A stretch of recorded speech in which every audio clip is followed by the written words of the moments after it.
Spec Ops: The Line has one of the most memorable stories in gaming, in which you play as a man who slowly becomes broken by an objective he feels he has to complete. It's a mentality that's bleak, but also kind of relatable, because at times, I too became broken when going for this god-forsaken achievement. Oh, please die.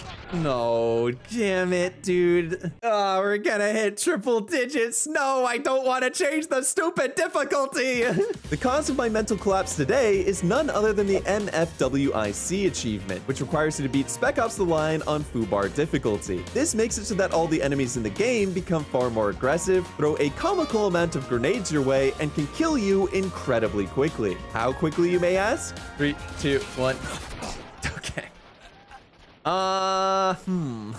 Something like that. This isn't all you have to worry about either, because throughout the entire game, you'll also be responsible for 2 AI teammates who are experts at making your life miserable. The constraints here are unsurprisingly brutal, but this wasn't always the case. In fact, at the beginning of Chapter 1, I'd even say that things started off exceptionally well. Listen, chat, if the brains of the operation die, it's all over. So we gotta make sure that I survive. Hey, you guys got it. I'll be right here. The beginning of the game has you fighting through the ruins of a catastrophically sand-torn Dubai as Delta Force, a team of warm-blooded American patriots put together to find a missing colonel named John Conrad. Conrad and his battalion were meant to be helping with Dubai's evacuation, but considering all the bullets whizzing past my head at the moment, they apparently haven't done a very good job. So we're tasked with fighting against the local insurgency until we can figure out what the hell's going on. These first few fights here would end up being pretty easy, as all the enemies died relatively quickly and my team seemed responsive to each of the commands I gave. But it was then that reality started to set in a little bit. Oh, this is a bad idea. Dude, I'm just doing what the game told me to do. That's not okay. That's the last time I listened to authority. That's a lot. You died so quickly. I'm just gonna walk over here, I think. We're good. We're good. We're not good. Okay. Is that guy gonna like? Is that? Bro, hey, you die so fast. The moment I stuck my head out for over a second, I would no longer have a head, which turns out is not really optimal if you're trying to beat a video game. This all came to a head when I eventually had to rescue some hostages in a brand new Boeing airplane. It reminded me a lot of the Mile High Club mission from Call of Duty, mainly because I died a lot, like in the Mile High Club mission from Call of Duty. Oh no, there is. Oh, God. Okay. But I'm a tough love kind of guy, and this immediate ass kicking helped me learn a ton about how to succeed in the game. Other than counting in my head to make sure I didn't peek for too long, I also took major advantage of marking enemies for my team. I was lagging for a lot of this playthrough, so having a guaranteed way to hit a shot on a faraway enemy that could still easily kill me was huge for progress. Getting better at doing both of these things allowed me to get through the plane and the rest of the first 2 chapters relatively easily. So after a run-in with the true hardest boss of the game, copyrighted music, I proceeded into the 3rd chapter. This, however, is where a new problem presented itself. That's not very fun. I'll tell you what. Chapter 3 is when the game starts freeballing it with the grenades, and they suck. Well, technically they blow up, but anyway. The process of avoiding a grenade itself is actually not that difficult. If you're full health, all you have to do is move until the indicator changes color. Something very simple even for a toddler brain like my own. It's the precious moments after that that tend to be the problem. Grenade! Oh, fuck. Ah! Ah! Wait, this is bad, this is bad. That's not good, okay. God damn it. Please stop. No, get in cover, idiot.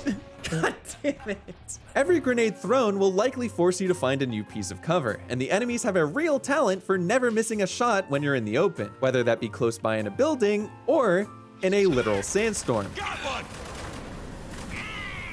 Oh, you're what the hell? Wait, that guy's sick. What the heck? He murdered everyone.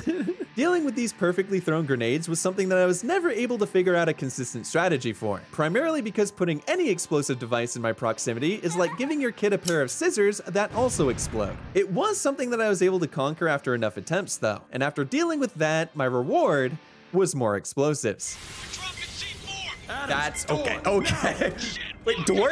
What door? What door? There's a door. Oh, get me out of here. That's some C4. That's some C4. Get the door. Get the door. Get the door. Well, we're alive. That's good, I think. But avoiding those closes the door on Chapter 3. And when I finally made it to a giant mall in Chapter 4, I was finally introduced to the battalion that was under the command of Colonel Conrad. Oh! I kind of spaced out and they weren't shooting me at the start. So I was just kind of like, oh, hey, what's up, guys?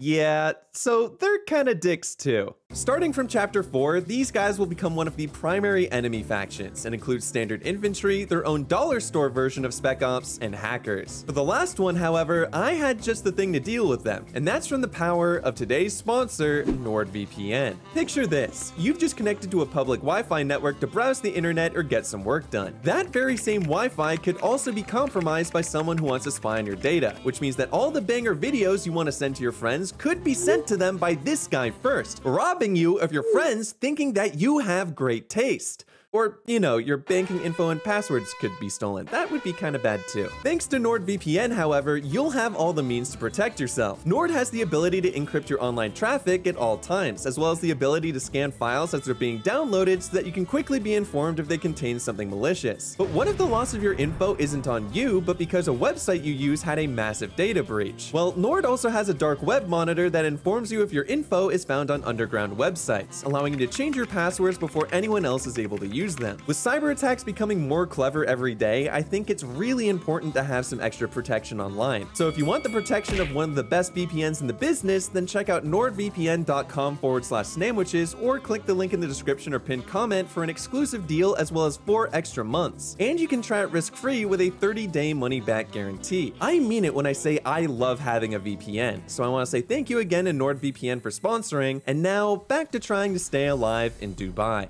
Chapters 4 and 5 are where the game starts getting actively difficult. Here, ammo becomes far more scarce, and it's also where I found out that our team of crack operatives sometimes have the mental ability of someone smoking crack. Nice, very good.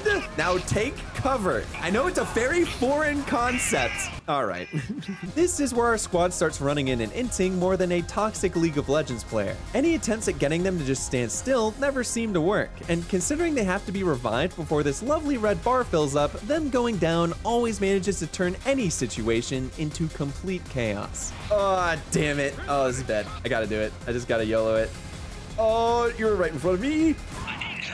What? No scope. No scope. Ow. No scope. That works. Heal. No, dude. Did I get Lugo? That's so sad. This in itself already makes these 2 chapters pretty annoying, but the final section of the mall is what makes them a real pain in the ass. And there are only 2 steps to the whole process. Step 1, capture the turret. Pretty easy. Step 2, use the turret. Complete and utter bullshit. Okay, so maybe I just gotta like get over there before getting murdered. That might be the move here. Okay, never mind, don't. The goal here is to unleash the outside sand onto the somehow unaware combatants, and I would spend countless attempts unloading my Nerf gun onto the massive window above them, but even when I was able to get off hundreds upon hundreds of bullets, the only thing that would start breaking was my will to live. I genuinely had no idea what I was doing wrong, and had always died before I could really figure it out. But that would soon change when this happened. Okay, I don't... Fuck you! No! Telling me to change the fucking difficulty. Suck my dick. Don't say skill issue. Oh, actually, hold on. I'm skill issuing right now.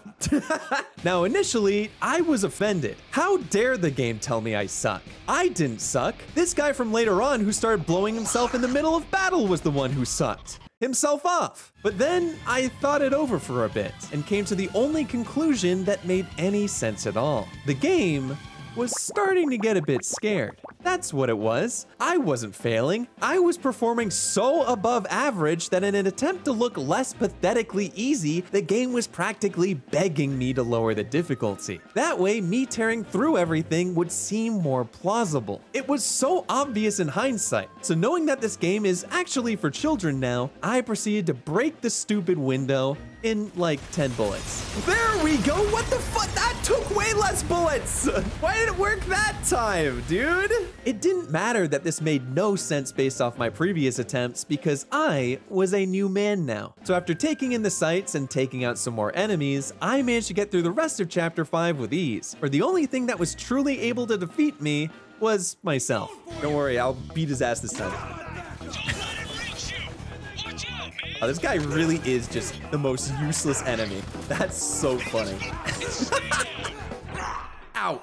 Oh, okay, well, when you're not meleeing him, it's a lot less fun, let me tell you. This all leads us into Chapter 6, and it's here that we get separated from the rest of our squad with only a sidearm to survive with. In any other context, this would be a pretty bad situation to be in, but I know for a fact that this is one of the easiest parts in the entire game, because here, it asks me to lower the difficulty on 5 separate occasions. So, can someone tell me why it took so long? Do I sound okay?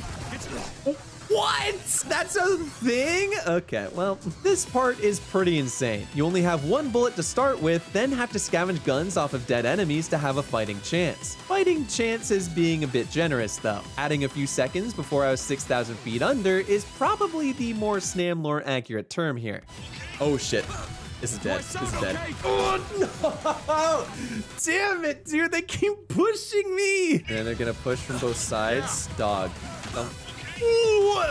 Okay, did not see that guy. Have you ever thought about not getting in the way of bullets? That's a good suggestion. I kept trying to look for new places to hold out, but found that taking cover behind the initial car and praying that the first enemy had a good amount of ammo was the option that always got me the farthest. Even then, I still died almost the same amount at this one checkpoint than I did through the 5 whole chapters before this. So I can only imagine what it's like for people that the game doesn't recognize as great gamers. No, I do not want to change the difficulty. Succeeding here honestly came down to almost perfect execution, so when I finally held out long enough for my team to arrive, I reacted in the most calm and collected way I possibly could. Please? Yes! Please, checkpoint! Please, please, please, please, please save me from this hell! Yes! Let's go! Oh my... Literally doubled my death count on this checkpoint. Jesus Christ. All right. The worst part about this is that we still have an entire level to do. I was so glad to be done with that section, and glad to see my team again, even after all the headaches they'd given me. I mean, I guess that... Stop shooting me! You know what? On second thought. What this meant, though, was that there was only one more difficult part until the end of the chapter. However, this one was completely out of my control. All right, said it. Okay, good. Okay, healed. Okay, dead. At least I made it to where I didn't immediately die. Whoever designed this section should be tied up, thrown into a chamber filled with angry crabs, and launched straight into the sun, where hopefully they survive and learn their lesson so we can get a Spec Ops 2. This part has one simple objective: run. So you run, and then you die. Okay. Change the difficulty. No, thank you. This is definitely not good. I don't know what to do. From what I've been told, this part is almost completely luck-based and had taken some members of my Twitch chat dozens of attempts to get through. But soon, it became pretty obvious they just didn't know the technique. Turns out, this part is shit easy. First, you want to run in a very straight line. Then you want to run on a curve resembling the equation y equals the natural log of 2x plus 3 divided by x squared plus e to the x to the third. Yeah, you thought I was kidding, didn't you? For my god gamer brain, however, this solution just came naturally. So I was actually able to beat this part in a very reasonable amount of deaths. Let's go! Woo! Not that bad! I only died, what, like 7 times? That wasn't terrible. The question is, does this route I crafted work all the time? Fuck if I know, because right after completing it, I finished Chapter 6, blitzed through Chapter 7, and arrived at the most family-friendly part of the game thus far. This does not look very fun. This is white phosphorus, and like many times in history when white things encroached on a foreign land, a lot of people ended up dying, particularly me. many times. But when we use it to take out some enemies, we also accidentally unleash it onto a group of innocent civilians. During our realization of this is when we got our first call from Colonel Conrad. It turns out Conrad is a massive dick, and had been using the white phosphorus to deal with mutinous members of his battalion. It's a pretty crazy development, especially since with skin this crispy, I'm surprised we're dealing with Colonel Conrad and not Colonel Sanders. Aside from that though, this is where our main character starts to mentally deteriorate, and I was about to follow along after him, as this is where the difficulty of the game takes an even larger step up. Adams, please God, don't die. Okay, got him. Gotta reload. What are you doing there? What purpose does that serve? Oh, brother. From here on, almost every encounter gave me that amazingly reassuring change the difficulty message. Although, of course, it was completely manageable to a gamer such as myself. The first one takes place in Chapter 9 during Anakin Skywalker's worst nightmare. The now raging sandstorm will not only affect your accuracy, but also lower your visibility. And the combination of these things unfortunately results in a pretty miserable time. Oh, that's an enemy. Didn't know that. Wow, that's Adams. Okay, thank God. I thought I was about to die. Oh, what, dude? Okay, that guy's, I hope, dead. There might be another guy to the, yep. Why, brother? Adams. This guy's like right behind. Is this the? What, dude? Is someone? I need someone to help me, bro. This is the Darude of all sandstorms. Shut the fuck up. Anything? No. Is there anyone behind this truck? No. Okay. If I get shot in the back again, I'm never forgiving this game for as long as I live. Oh, thank God. Okay, finally. Beating this is mainly about being incredibly patient until you have a guaranteed kill lined up. But after this, you find out that the CIA are here, because of course they are, and have to deal with the elite troops that were on their ass. Kill 2? Oh shit, that guy's pushing. That guy's pushing hella hard. Oh no. Oh, this part's gonna be such a pain in the ass, isn't it? In general, this is thankfully not as bad as the sandstorm. However, it does introduce an enemy type that was very good at occasionally sending me back to a checkpoint. She is deathly allergic, so I'm gonna have to say that was probably a mistake. Yeah. Okay. Damn, I kind of got shit on there. As it turns out, Snam is deathly allergic to bullets. Yep. Both of these sections were pretty tricky, but I promise you, nothing we have seen so far comes anywhere close to the amount of time I spent on this goddamn parking lot. Oh my God, how am I gonna kill this guy? This is like my only obstacle. Fuck! No, dude, are you kidding me? How? Ow! I'm using so many bullets! Tons of enemies, infinite grenades, the Juggernaut from Modern Warfare 2. This place truly had all the makings of the biggest car-related hellhole aside from the DMV. Whenever I found a good piece of cover, I would be met with an explosive. I think I should be fine. Apparently not. Whenever I got away from the explosive, I would end up receiving back shots. Oh, he's flanking. Oh, wait, is he? Dude, I cannot tell anymore. Oh, he is flanking. Fuck you. No, dude, he wasn't doing it. I'm like, okay, I'm fine. And then, oh, that's silly. And whenever I dealt with that, both of my teammates would die and I'd get clapped by the heavy. What do I do here? Stun! Oh, wow, I almost died to literally just a flashbang. Oh, this is fucks. Oh, this is bad. I don't, okay. Got the heavy! I gotta get Lugo! Please survive! I'm fucking dead. Oh, dude! Who threw the grenade? Wiping out almost everything but the heavy was essentially the barrier between me and succeeding, but I had no idea how to do it with the tiny amount of resources I had. My death count was slowly approaching the amount of war crimes I'd committed already, but it was only after the 4th prompt to change the difficulty that I remembered I'm the greatest Spec Ops player of all time. It became quite clear that my subconscious was causing me to not see something in order to feel more of a challenge from this area. But I had a game to beat, and wouldn't you know it, that's when the key to victory appeared right before my eyes. And there's Stinkies here! Okay, wait, hold on. We actually kind of have a chance. Oh, he is Adams, bro! I don't know what the fuck you're doing over here, but it's not working. Ooh, okay, hold on. Best opportunity thus far. Okay, I cannot throw this. I cannot throw this. I cannot throw this. I cannot throw this. I cannot throw this. This is literally my chance. Target neutralized. Yes! Yes, my boys! Thank you. I think we're good. I don't know if this is worse than the survival part in the beginning of chapter 6, but this is definitely one of the worst parts by like a good margin. Completing this wraps up chapter 10, and chapter 11 takes us to the aquarium where we learn the true objective of the CIA, which predictably was rescuing the last domesticated orca, Seamus. This is 100% really in the game as long as you take my word for it and don't look it up. But I will say that unfortunately, this subplot does not have a particularly happy ending. So with the CIA and a killer whale out of the picture, we move on to some sections in chapters 12 and 13. And no joke, they are legitimately equally as hard as these stupid fucking parking lots. Wait, what is that? Ooh, that doesn't sound appropriate.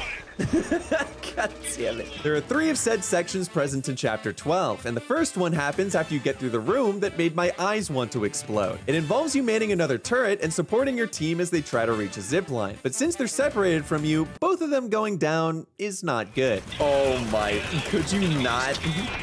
No, dude, what do I do in that situation? Ah, there's another heavy. Oh, no. Dude, what do you, I have no time. There I had to babysit my idiots while occasionally getting shot, but the next part has me babysitting my idiots while being target number 1. The radio tower rooftop was also a pain, since my team apparently couldn't stop themselves from running out in the open, which in turn caused me to run up my death count. I'm dead. Yep. Fuck you, Adams! No, don't spawn more people yet. No, don't spawn more people! Please, Adams, take cover, you stupid idiot! That is the opposite of what I asked you to do! It looks like we're good. Checkpoints, please. Fucking die. I'm very glad he just decided to announce himself. And then there was the helicopter ride straight from the depths of hell, during which I would fly around for 2 whole minutes, hit everything I needed to, and die in the exact same spot for half an hour. No way that guy kills me. What the fuck?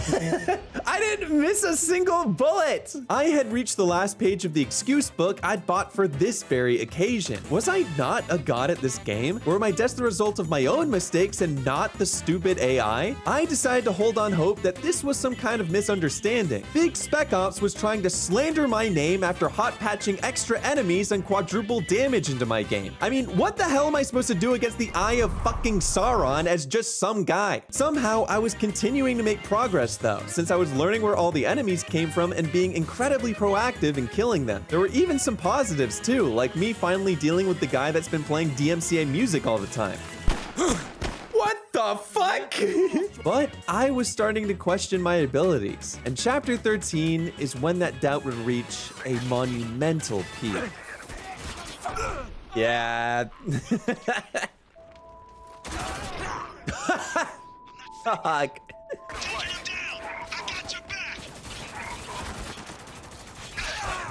What? Got my back, my ass, bitch. Fuck you. Don't call that out and not shoot the guy behind me. Oh, I'm dead. No, dude. God damn it. Oh, we gotta go. I see him. Oh, that's a heavy. Okay, hate that. Huh? What? Where'd the knife guy come from? To put it lightly, I was getting my shit pushed in. Sure, this chapter had a few really tough holdout sections, and sure, the enemies pushing you at all times makes it hard to manage, but I felt like at this point I should be better at the game, not worse. And trust me, I was worse. It had worn me down to the point where I was gonna have to accept reality. Would a good player actually die this many times so far? Would a god at the game get killed by a melee enemy not once, but twice back to back? Yeah, there we go. Oh, there's stuff up here. Forgot about that guy. No, they wouldn't.